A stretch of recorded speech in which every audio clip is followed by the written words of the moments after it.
Dear students, आज हम 12वीं कक्षा के बायोलॉजी विषय का अध्याय फर्स्ट यानी कि पहला चैप्टर आवर्तबीजी पादपों में जनन को समझेंगे। जैसा कि हमने पिछले वीडियो में देखा था कि बोर्ड परीक्षा में हमारे जो 56 नंबर का प्रश्न पत्र आएगा उसमें जो पहली यूनिट है वनस्पति विज्ञान में वो कुल 4 अंक की है और इस पहली यूनिट में हमारी जो विषय सूची है पहली यूनिट के अंदर ये 4 पाठ हैं। कहने का मतलब इन 4 पाठों में से 4 नंबर का क्वेश्चन पूछा जाना है। तो सिंपल सी बात ये है कि इन चारों पाठों में से हमें जो छोटा क्वेश्चन है वो देखने को मिलेगा, यानी कि 4 अंक का क्वेश्चन आएगा और उसमें अपने 2 क्वेश्चन होंगे और वो कैसे होगा, एक क्वेश्चन 1 नंबर का होगा और दूसरा क्वेश्चन जो है वो 2+1 का होगा। ठीक है, यानी कि एक क्वेश्चन 3 नंबर का और एक क्वेश्चन 1 नंबर का। 3 वाला भी 2+1 में बटा होगा, यानी कि छोटे क्वेश्चन इसमें से पूछे जाने हैं। कुल 2 क्वेश्चन होंगे और 4 अंक के होंगे। तो हम इस पाठ में उन्हीं को ध्यान में रखते हुए इस पाठ को समझेंगे कि क्वेश्चन किस प्रकार से पूछे जाने हैं। तो चलिए अपन शुरुआत करते हैं। पहले पाठ में आवर्तबीजी पादपों, देखिए पाठ का नाम ही क्या है, आवर्तबीजी और पादप और उनमें जनन। ये पादप जो है, पादप जगत में शैवाल भी आते हैं, ब्रायोफाइटा भी आते हैं, टेरिडोफाइटा भी आते हैं, जिम्नोस्पर्म और एंजियोस्पर्म। आवर्तबीजी यानी कि एंजियोस्पर्म। ठीक है, ये पादप जगत में आते हैं। परंतु 12वीं कक्षा में अपने ये जो पहली यूनिट अपन पढ़ रहे हैं ये सिर्फ आवर्तबीजी पादपों को ध्यान में रखते हुए ही उसी को अपन समझेंगे। ठीक है, और आवर्तबीजी पादप किसे कहते हैं? देखो नाम में क्या है, आवर्त। आवर्त का मतलब जो आवरण होता है, इसके आवरण बीज के चारों तरफ आवरण, बीज के चारों तरफ का जो आवरण है, ऐसे पौधे जिनमें बीजों के चारों तरफ आवरण होता है, आवर्त होता है, वो आवर्तबीजी पादप कहलाते हैं। तो आवर्तबीजी पादप आपने देखे भी हुए आपके घर में या घर के बाहर, सड़क किनारे, आपके स्कूल में, जहां कहीं भी आप देखते हो ये लगभग सारे पादप आवर्तबीजी पादप ही हैं। जैसे नीम है, पीपल है, बरगद है, शीशम है, सिरस है, गेहूं है, मक्का है, बाजरा है, सब्जियां वगैरह हैं, ये सारे आवर्तबीजी में आते हैं। ठीक है, तो मोस्टली आप जो बाहर देख रहे हो जितने भी प्लांट्स हैं, पौधे हैं, ये सारे के सारे आवर्तबीजी पादप हैं। इन पादपों में जनन कैसे होता है? जनन का मतलब होता है जो भी सजीव है वो अपने वंश को बनाए रखने के लिए या संतान उत्पन्न करने की जो प्रक्रिया है वो जनन कहलाता है। तो पौधे में आपने मोस्टली देखा होगा कि वो बीज बनाते हैं, बीज से नया पौधा बनता है। उसके अलावा भी पौधे के अंदर जनन की प्रक्रिया होती है। तो इस पाठ के अंदर हम वो जो कायिक जनन है, मुख्य रूप से इस पाठ के अंदर कायिक जनन या कायिक प्रवर्धन को समझेंगे। तो देखते हैं, अपन बात करते हैं कि आवर्तबीजी पादपों के जीवन चक्र में, जो जीवन चक्र का मतलब लाइफ साइकिल, आवर्तबीजी पादपों का जो जीवन चक्र है, लाइफ साइकिल, उसको 2 भागों में बांटा गया है। ठीक है, और ये जो 2 भाग हैं वो बिल्कुल अस्पष्ट होते हैं, यानी कि बिल्कुल अपन को पता भी नहीं चलता कि दूसरा लाइफ साइकिल इसकी कब शुरू हो चुकी है। ठीक है, तो इसमें अस्पष्ट पीढ़ी एकांतरण, पीढ़ी का मतलब होता है जैसे एक पीढ़ी से दूसरी पीढ़ी। ठीक है, अपने माता पिता से अपनी पहली पीढ़ी हो गई, फिर अपनी जो संतानें होंगी आगे वो दूसरी पीढ़ी हो जाएंगी। तो पीढ़ी एकांतरण जो होता है वो अस्पष्ट होता है। किस प्रकार से होता है उसको अपन समझेंगे। यहाँ लिखा है जो पादप शरीर है, पादप शरीर यानी कि जो बाहर आप पादप देख रहे हो, पौधा देखते हो, वो उस पादप के अंदर जो कोशिकाएं हैं, चाहे वो जड़ की कोशिका हो या तने की हो या पत्तियों की हो, शाखाओं की कोशिकाएं हो, वो द्विगुणित कोशिकाएं होती हैं। अब ये द्विगुणित का मतलब क्या हुआ, सिंपल से एग्जाम्पल से समझे। जैसे मनुष्य के अंदर अपन कहते हैं कि 46 गुणसूत्र पाए जाते हैं। हमारी जो कायिक कोशिका है, प्रत्येक कोशिका में 46 गुणसूत्र हैं। ठीक है, वैसे ही ये जो 46 कोशिकाएं हैं, जब अर्धसूत्री विभाजन होता है, युग्मक बनते हैं, तो गुणसूत्रों की संख्या आधी हो जाती है, 23 हो जाती है। जब ये 46 होते हैं तब तो इसे कहेंगे द्विगुणित, यानी कि 2n, इसको 2n से दर्शाएंगे। और जब इनकी संख्या आधी हो जाती है तब इसे कहते हैं n, यानी कि अगुणित। तो कहने का मतलब पौधे की जो कायिक भाग है, कोई पौधा है उसका जो जड़, तना, पत्ती, उसमें द्विगुणित गुणसूत्र होते हैं। इसलिए जो पादप शरीर है जो हमें बाहर दिख रहे हैं, मोस्टली पौधों की जो पत्तियां हैं, शाखाएं हैं, तने हैं, वो सब द्विगुणित हैं। और द्विगुणित जो होते हैं वो बीजाणुद्भिद कहलाएंगे।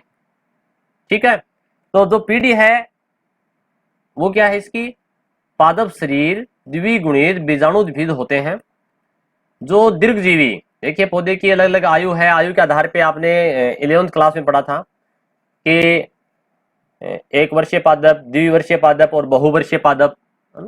तो बहुवर्षीय पादप भी होते हैं, जैसे बरगद वगैरह है, काफी वर्षों तक जीवित रहते हैं।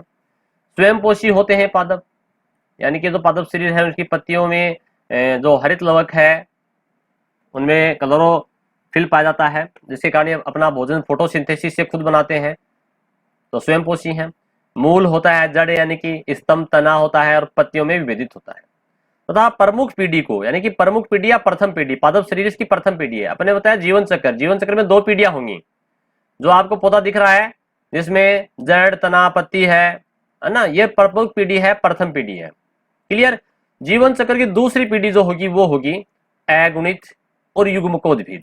युग्मक अवस्था के अंदर जो होती है, युग्मक कब बनते हैं, जब गुणसूत्रों की संख्या आधी हो जाती है अर्धसूत्री विभाजन के द्वारा। इस प्रकार से मनुष्य में नरयुग्मक शुक्राणु बनते हैं और मादा युग्मक अंडाणु बनते हैं, वैसे ही पादपों के अंदर भी नरयुग्मक और मादा युग्मक बनेंगे। ठीक है, तो ये जो नरयुग्मक है, मादा युग्मक है, ये अगुणित होंगे, गुणसूत्रों की संख्या आधी हो जाएगी। तो जब ये इनकी जो युग्मकोद्भिद अवस्था है वो अगुणित होती है, और ये इसकी दूसरी पीढ़ी होती है। कौन सी पीढ़ी है इसकी, दूसरी पीढ़ी। और ये अल्पजीवी, यानी कि ये युग्मक से जब युग्मनज बनता है, जायगोट बनता है, और उससे जो भ्रूण का है ना, और भ्रूण के चारों तरफ बीज है, बीज के चारों ओर अपना जो फल है, तो ये सारी चीजें जो बनती हैं ये अपने निषेचन के पश्चात बनती है, और पुष्प इसका लैंगिक जनन अंग है, वहां ये सारी प्रक्रियाएं होती हैं। तो ये जो दूसरी पीढ़ी है, कौन सी, अगुणित युग्मकोद्भिद, ये अल्पजीवी होती है, अत्यंत हासित, यानी कि कम ही समय के अंदर ये अपना जीवन काल पूरा कर लेती है। तथा द्विगुणित पीढ़ी पर ही विकसित होती है, यानी कि ये फूल, युग्मक वगैरह जो बनते हैं, ठीक है, ये द्विगुणित पीढ़ी पर ही आश्रित है। प्रमुख पीढ़ी जो है, प्रथम पीढ़ी, उसी के ऊपर ये निर्भर होते हैं, पुष्प पौधे पर ही लगते हैं। इसका स्वतंत्र अस्तित्व नहीं होता है, यानी ये जो युग्मकोद्भिद अवस्था है ये स्वतंत्र नहीं होती। पुष्प जो है पौधे के ऊपर लगे ही रहते हैं, पौधे से ही पोषण प्राप्त करते हैं। प्रथम पीढ़ी जो थी, प्रमुख पीढ़ी, उसी से ये पोषण लेता है, उसी के ऊपर निर्भर होता है। अब देखिए अपन बात करेंगे आगे कि आवर्तबीजी जो पादप है, पादपों के अंदर मुख्य रूप से जनन को 2 भागों में बांटा गया है, एक तो अलैंगिक जनन और एक लैंगिक जनन। देखो, लैंगिक जनन का मतलब जिसमें लैंगिक अंग जो भाग लेते हैं उसे अपन लैंगिक जनन कहेंगे, और ऐसा जनन जिसमें लैंगिक अंग भाग नहीं लेते, जैसे पुष्प के लैंगिक अंग जो है अपने पुंकेसर और स्त्री केसर होते हैं। तो यहाँ पर पौधे के अलैंगिक जनन का मतलब है कि पौधे के जो पुष्प के अलावा जो अन्य भाग से पौधा बनता है, नया पौधा बनता है, वो अलैंगिक जनन कहलाएगा। लैंगिक जनन की जो परिभाषा है वो वास्तव में ये है कि जिसमें युग्मक का निर्माण होता है, और आप जानते हैं युग्मक निर्माण किससे होगा, अर्धसूत्री विभाजन से होगा। ठीक है, तो युग्मक का निर्माण, युग्मक जो बनते हैं उन युग्मकों का संलयन होगा, जैसे नर युग्मक बन गया और एक मादा युग्मक बन गया, दोनों जुड़ करके युग्मनज बनाएंगे। तो पहली बात तो युग्मकों का निर्माण जिसमें हो, ठीक है, और युग्मकों का संलयन हो, युग्मनज बन जाए, वो कहलाएगा लैंगिक जनन। क्लियर। और जिसमें युग्मक निर्माण नहीं होता है, या युग्मक निर्माण भी हो जाए परंतु युग्मक का संलयन नहीं होता है, ठीक है, तो वो लैंगिक जनन का भाग नहीं है, वो अपना अलैंगिक जनन में आएगा। तो देखते हैं अलैंगिक जनन क्या है। जनन की इस विधि में लैंगिक जनन के लिए जो आवश्यक घटनाएं, देखिए लैंगिक जनन के लिए क्या कौन सी घटनाएं आवश्यक है, अर्धसूत्री विभाजन, वह युग्मक संलयन, ठीक है, यानी कि जो नरयुग्मक मादा युग्मक जो है उनका संलयन होना, ये दोनों चीजें जरूरी हैं, ठीक है, नहीं होती हैं।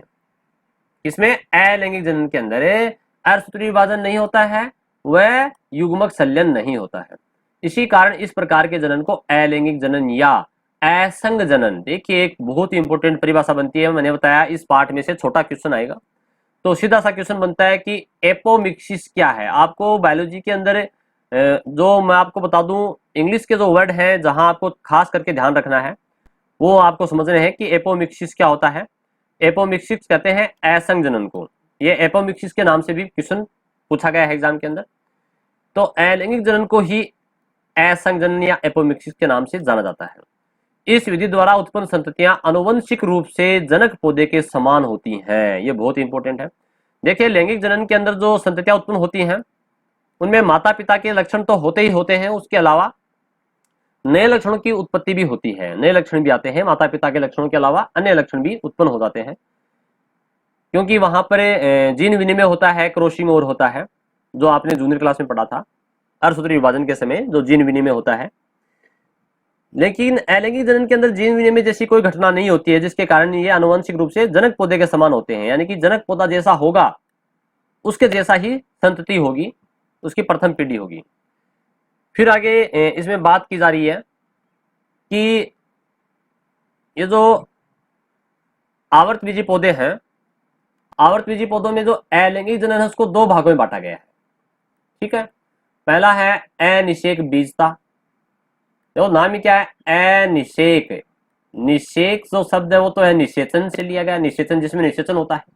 निषेचन किसे कहते हैं, नर और मादा युग्मकों के संलयन को ही निषेचन कहते हैं। और अनिषेक इसका विलोम हो गया जब निषेचन नहीं हो, बिना निषेचन के ही क्या बन जाए, बीज बन जाए, बीजता यानी कि बीज। ऐसे पौधे इनमें बिना निषेचन के ही बीज बन जाते हैं, उसे अनिषेक बीजता कहेंगे। यानी कि ए गेमोस्पर्मी, ए का मतलब बिना, ठीक है, और गेमस, ये रहा गेमस, गेमस का मतलब निषेचन, और स्पर्मी यानी कि स्पर्म मतलब बीज, यानी कि बिना निषेचन के ही बीज बनना अनिषेक बीजता कहलाएगा। इसमें प्रवर्धन तो बीज द्वारा ही होता है, देखो यानी कि पौधा तो बीज से ही निकलेगा, लेकिन वो जो बीज है उस बीज के अंदर निषेचन की क्रिया नहीं हुई है। लेकिन इन बीजों, बीज के अंदर क्या होते हैं, बीज में भ्रूण होते हैं, ठीक है। भ्रूण से ही, जिस प्रकार से मनुष्य का जो भ्रूण होता है वो शिशु का विकास करता है, वैसे ही बीज का जो भ्रूण है वो नए पौधे का निर्माण करता है। के विकास में अर्धसूत्रण व युग्मक संलयन नहीं होता। देखिए अर्धसूत्री विभाजन जो है वो भी नहीं होता और युग्मकों का संलयन नहीं होता, तो सीधी सी बात है, यानी कि लैंगिक जनन नहीं होता, अर्धसूत्री विभाजन भी नहीं हुआ और युग्मकों का संलयन नहीं हुआ, यानी कि अलैंगिक जनन है। और ये अलैंगिक जनन का ही प्रकार है अनिषेक बीजता, परंतु बीज से बनता है पौधा। बीज में जो भ्रूण है ये कैसा है, ये द्विगुणित है, ठीक है, अर्धसूत्री विभाजन नहीं हुआ इसमें। बीज के अंदर जो द्विगुणित कोशिकाएं हैं उनसे ही भ्रूण बनता है। दूसरा जो प्रकार है वो है कायिक जनन तथा कायिक प्रवर्धन। जो इस पाठ का जो मेन पॉइंट है वो यही है, कायिक जनन बोल दीजिए। देखो कायिक, कायिक का मतलब होता है पौधे हो या जंतु हो, उनमें दो प्रकार की कोशिकाएं होती हैं, कायिक कोशिकाएं और जनन कोशिकाएं। कायिक कोशिका जैसे मनुष्य की बात करें तो अपने हाथ पैर है ना, इनकी जो कोशिकाएं हैं ये कायिक कोशिकाएं होती हैं, और जनन अंगों में जो कोशिकाएं हैं वो जनन कोशिकाएं होंगी। तो पौधे के लिए भी यहाँ पर कायिक, जो पौधे का कायिक भाग है, कायिक भाग जड़, तना, पत्ती, शाखाएं, ये सारे कायिक भाग हैं। और जनन कोशिकाएं जो पुष्प के अंदर, स्त्री केसर, पुंकेसर में, वो अपन अगले पाठों में पढ़ेंगे डिटेल से।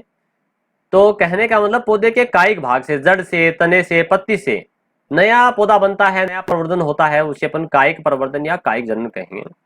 तो इसमें इसकी डेफिनेशन लिखी हुई है, देखते हैं अपन। इसमें नीचे लिखा है कि इस प्रकार के जनन में पौधे का पुनरुद्भवन बीज के अतिरिक्त, यानी कि इसमें बीज का तो कोई मतलब ही नहीं है, पौधे की कायिक भाग की बात कर रहे हैं। और पौधे का क्या होता है, पुनरुद्भवन। देखो पुनरुद्भवन, पुनः उत्पन्न होना, यानी कि अपने पौधे की जड़, तना, पत्ती उसको काटा और अलग जगह लगा दिया, या अपने आप ही नेचुरली प्रकृति के अंदर पौधे की जड़ से नया पौधा बन जाता है, ठीक है। उसके जो शाखाएं हैं जो भूमि के नजदीक हैं उससे नया पौधा बन जाता है अपने आप ही। तो ये पुनरुद्भवन उसी को कहते हैं अपन रीजनरेशन, यानी कि दोबारा उत्पन्न होना। जैसे जंतुओं के अंदर भी पुनरुद्भवन होता है, आपने अपने घरों में छिपकली देखी होगी, छिपकली की जो पूंछ है टूट जाती है तो उसके अंदर भी रीजनरेशन होता है, उसकी पूंछ वापस आ जाती है। तारा मछली का नाम आपने जूनियर क्लास में पढ़ा था, उसके अंदर भी उसकी जो भुजा है वो वापस टूटने पर वापस उत्पन्न हो जाती है। एक जंतु है प्लेनेरिया, उसके अंदर भी पुनरुद्भवन की क्षमता होती है।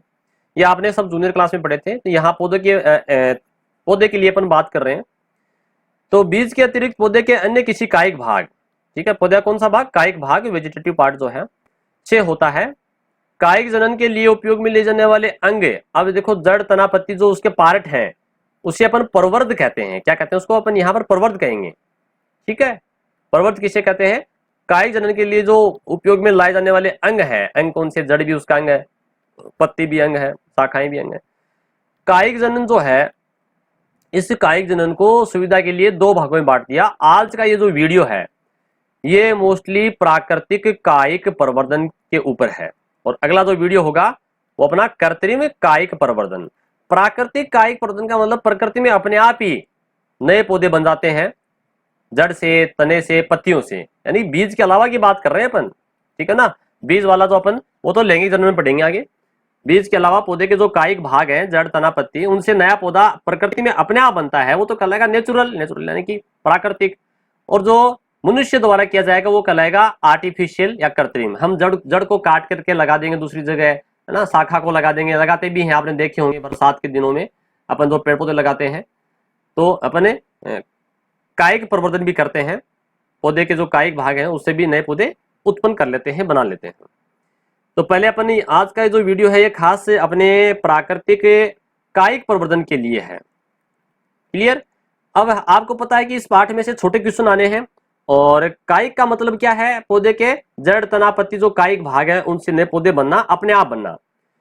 तो पहले अपन बात करेंगे तने की, ये पौधे के जो तने हैं उन तनों के द्वारा कायिक प्रवर्धन कौन कौन से पौधों में होता है।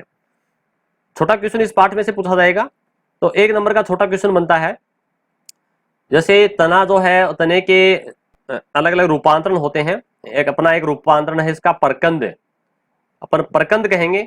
परकंद का उदाहरण है अदरक, ये याद रखिएगा, बहुत इंपॉर्टेंट है। अदरक क्या है, एक परकंद है। आलू, आलू जो है ये क्या है, एक कंद है। आलू किसका उदाहरण है, कंद का, क्लियर। और आलू क्या है, तना है। देखिए खास बात, कंफ्यूज आप यही होते हो, आलू क्या है, आलू तना है। आप सोचोगे आलू तो मिट्टी में नीचे लगता है, देखो तने के अंदर पर्व और पर्व संधियां पाई जाती हैं, और आपने आलू देखा होगा, आलू में इस प्रकार से अपने छोटे छोटे ये पर्व और पर्व संधियां होती हैं इसमें, है ना। ये पर्व संधि जो जिसे अपन आंख कहते हैं, आलू की जो आई है आंख है, तो ये आलू क्या है, जिसमें तना है, जिसमें पर्व और पर्व संधि पाई जाती हैं, वो तने में होती हैं। आलू तना है और कंद का उदाहरण है। अगला है सल्क कंद, सल्क कंद जैसे लहसुन, इसमें सल्क पाई जाती हैं, इसको अपन बल्ब कहते हैं, बल्ब जैसा। बल्ब आपने देखा होगा घरों में, जो बल्ब अपन यूज करते हैं वो ऐसा ही तो होता है। तो लहसुन और प्याज भी ऐसे होते हैं। फिर अगला एग्जाम्पल है घनकंद, घनकंद एग्जाम्पल है अरबी का। ये अरबी वही अरबी है जिसकी अपन सब्जी बनाते हैं, अरबी की सब्जी।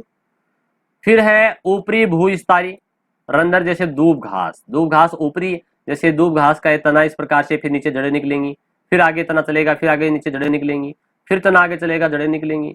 तो ये भूमि है, भूमि है, ये तो भूमि है, नीचे तो क्या मिट्टी है, और ये इसका तना है, ये बाहर निकलता है, फिर जड़ें, फिर बाहर। तो ये भूमि के ऊपर चलता है, तो नाम क्या होगा, ऊपरी। ऊपरी यानी भूमि के, भू यानी भूमि, ठीक है। अंत भूविस्तारी, इसका उदाहरण है पुदीना। जैसे भूमि है, भूमि के अंदर अंदर ही जड़ चले, तना चले, और फिर यहाँ से जड़ निकल जाए और नया पौधा, पत्तियां बाहर आ जाए। जैसे पुदीना है, पुदीना आपने गन्ने का जूस जरूर पिया होगा, उसमें पुदीने की पत्तियां डाली जाती हैं, पुदीने की चटनी बनती है, नींबू पानी में डाल के पीते हैं, ये वही पुदीना है। इसका तना है, नीचे नीचे ग्रोथ करता है, ठीक है ना, और उससे जड़ें जड़ें निकलती रहती हैं और ऊपर पत्तियां निकल जाती हैं। इसी प्रकार से भूविस्तारी, जो इसका एग्जाम्पल स्ट्रॉबेरी है। स्ट्रॉबेरी का देखिए ये पौधा, जैसे मान लीजिए पौधा बना रहा हूँ, ये पौधा है और इसकी ये पत्तियां हैं और ये शाखाएं हैं। तो ये जो शाखा है ये ऊपर से नीचे यहाँ आएगी, यहाँ से फिर वापस नया पौधा बन जाएगा, ठीक है, नया आगे और बन जाएगा। तो ये शाखा इसके नीचे अपने आप आती है, तो इसे कहते हैं भूविस्तारी, ठीक है, स्ट्रॉबेरी। इसका एग्जाम्पल स्ट्रॉबेरी का पौधा। इसी प्रकार से तना जो है इसका, ये तना है, ठीक है, ये तना तो था, तने का ही भाग है, शाखा, यहाँ से नया पौधा बन जाता है। ये सारे एग्जाम्पल तने के द्वारा हुए, ठीक है। छोटा क्वेश्चन यहाँ से बनता है। अब बात करेंगे अपन जड़ों के द्वारा कायिक परिवर्तन। कौन कौन से पौधों में जड़ों के द्वारा कायिक परिवर्तन होता है? कुछ काष्ठीय पौधे, देखो काष्ठीय पौधे ऐसे पौधे को कहते हैं जिनसे इमारती लकड़ी प्राप्त होती है। इमारती लकड़ी यानी कि जिससे अपने फर्नीचर बनाते हैं, खिड़कियां, दरवाजे, टेबल, स्टूल, कुर्सी वगैरह, ये सारे वो काष्ठीय पौधे हैं जो बहुवर्षीय पौधे हैं, ठीक है। और जो वृक्ष होते हैं, जैसे पौधों को आकार के आधार पर 3 भागों में बांटा गया है, शाक, झाड़ी, ठीक है, और वृक्ष। जो शाक है वो तो छोटी घासें जो होती हैं वो शाक में आती हैं। झाड़ी नुमा पौधे जैसे कैर है, आक है, ये झाड़ी नुमा में आते हैं। और बड़े वृक्ष जैसे नीम है, बरगद है, पीपल है, बड़े वृक्ष। तो जो बड़े वृक्ष होते हैं उनके अंदर ही काष्ठीय तना होता है। तो जो काष्ठीय पौधे होते हैं उनकी जड़ें परोह को उत्पन्न करती हैं। परोह मतलब यानी कि जो उसकी कोपल है, नई पत्तियां हैं, जड़ों से परोह तंत्र विकसित हो जाता है, एवं नए पौधे के रूप में वृद्धि करते हैं। उदाहरण के लिए नीम का पेड़ आपने कहीं देखा है अगर आसपास, तो उसके नीम की जो जड़ है वो जैसे मान लीजिए ये मिट्टी है और यहाँ नीम का ये तना है और इसमें जड़ें फैली हुई हैं, तो यहाँ कहीं भी नीम की जड़ थोड़ी सी बाहर निकलेगी और नया पौधा बन जाता है नीम का, ठीक है। चमेली जो अपनी एक बेल होती है, चमेली खुशबूदार, इसकी फूलों की खुशबू होती है। और शीशम आपने देखा होगा, शीशम आपकी स्कूल में जरूर मिलेगी। शीशम का जो पौधा है, छायादार पेड़ है, उसके जड़ों से भी नए पौधे बन जाते हैं। कुछ पौधों में कंदीय मूल, जो मूल जो है, जड़ है, वो कंदीय रूप में होती है, ठीक है। जो अपस्थानिक कलिकाओं, कंद का मतलब यानी कि भोजन को स्टोर करके फूल जाती है। जिस प्रकार से अपने आलू में पढ़ा था ना, आलू जैसे कंद का एग्जाम्पल था, है ना, ये आलू रहा, ये आलू जो है कंद का एग्जाम्पल है। कंद का मतलब जो भोजन को स्टोर करके फूल जाए। आलू में क्या होता है? स्टार्च होता है। स्टार्च यानी कि शर्करा जो है, स्टार्च या मंड बोल दीजिए, हिंदी में मंड कहते हैं, और स्टार्च इसमें पाया जाता है। तो उसी प्रकार से यहाँ पर ये जो एग्जाम्पल दे रहा है जड़ के लिए, कंद मूल का, जिसमें अपस्थानिक कलिकाएं को उत्पन्न करती हैं, जो मात्र पादप के समान पौधे उत्पन्न करती हैं, जैसे शकरकंद। शकरकंद जिसको स्वीट पोटैटो भी कहते हैं, आपने देखा होगा, शकरकंद की सब्जी भी बनती है। सर्दियों में अपन इसको सेक करके भी खा सकते हैं, उबाल करके भी खा सकते हैं। एस्पेरेगस, एस्पेरेगस जो है सतावर को कहते हैं, सतावर की बेल होती है, ठीक है, और इसकी जड़ों से नए पौधे बन जाते हैं। और ये एस्पेरेगस जो है ये औषधीय पौधा है, मेडिसिन प्लांट है।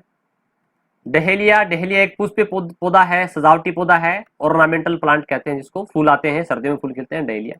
इन तीनों की जो जड़ें हैं ये कंदिल हो जाती हैं, यानी कि फूल जाती हैं, मोटी हो जाती हैं। यहाँ तो देखिएगा आपको एग्जाम्पल दिख रहा है, ये तो आलू का दिख रहा है, आलू का कंद है ना, फूल गया, ये अंकुरित इसकी आंख, यहाँ से ये इसमें पर्व संधियां हैं, यहाँ से नए पौधे विकसित हो जाते हैं। आलू तो एक प्रकार का तना था, परंतु यहाँ अपन शकरकंद की बात करें, शकरकंद ये जड़ का उदाहरण है, जड़ है और ये फूल करके मोटी हो गई, ठीक है। उसी प्रकार से नीचे डहेलिया जो पौधा है, पुष्प पौधा, इसकी जड़ें भी फूल करके मोटी हो जाती हैं। तो इस प्रकार से हमने जड़ों के उदाहरण को देखा।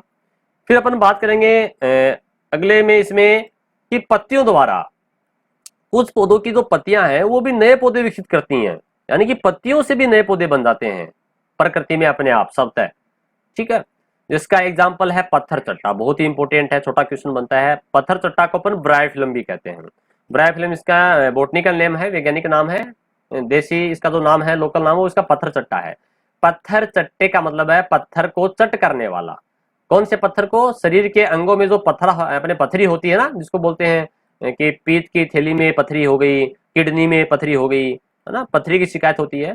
तो सुबह शाम अगर अपन सुबह सुबह खाली पेट इसके पत्तियों को, इस पौधे की पत्तियों को खाते हैं, तो ये क्या करता है, हमारी जो पथरी जो छोटी साइज की है, जो अभी बननी शुरू हुई है, तो उसमें लाभदायक होता है, उससे अपन को आराम मिलता है। ये एक प्रकार से आयुर्वेदिक औषधीय पौधा है, ठीक है। तो पत्थर चट्टा इसका नाम इसलिए पड़ा है, वैसे इसका नाम, वैज्ञानिक नाम ब्रायोफिल्म है। ये तो इनकी पत्तियों के किनारे देखिएगा, आपको नीचे डायग्राम में दिख रहा होगा, मैं दिखाता हूँ, ये लीजिए,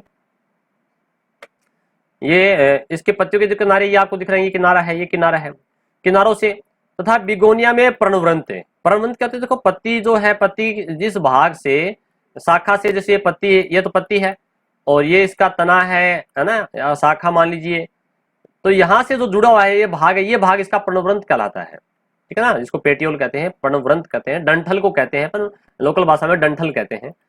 तो बिगोनिया जो पौधा है, उस बिगोनिया के अंदर पर्णवृंत से नया पौधा बनता है, तथा पर्णशिराओं से, उसकी जो पर्ण की शिराएं, ये पर्ण शिराएं, देखो ये पर्ण शिरा है, ये मध्य शिरा है और ये इसकी अन्य शिराएं हैं, इन शिराओं से भी की सतह से कलिकाएं निकलती हैं, नई कलिकाएं बन जाती हैं, यानी कि ये कलिका देखो नई कलिका बन रही है, इस कलिका को अपस्थानिक कलिका कहते हैं। क्लियर? तो पत्थर चट्टा में तो किधर से बनती हैं? किनारों से, और बिगोनिया के अंदर पर्णवृंत से और पर्ण शिराओं से नई कलिकाएं बनती हैं। देखते हैं अपन बिगोनिया में, नीचे देखिएगा आपको एग्जाम्पल, ये रहा बिगोनिया का, ठीक है।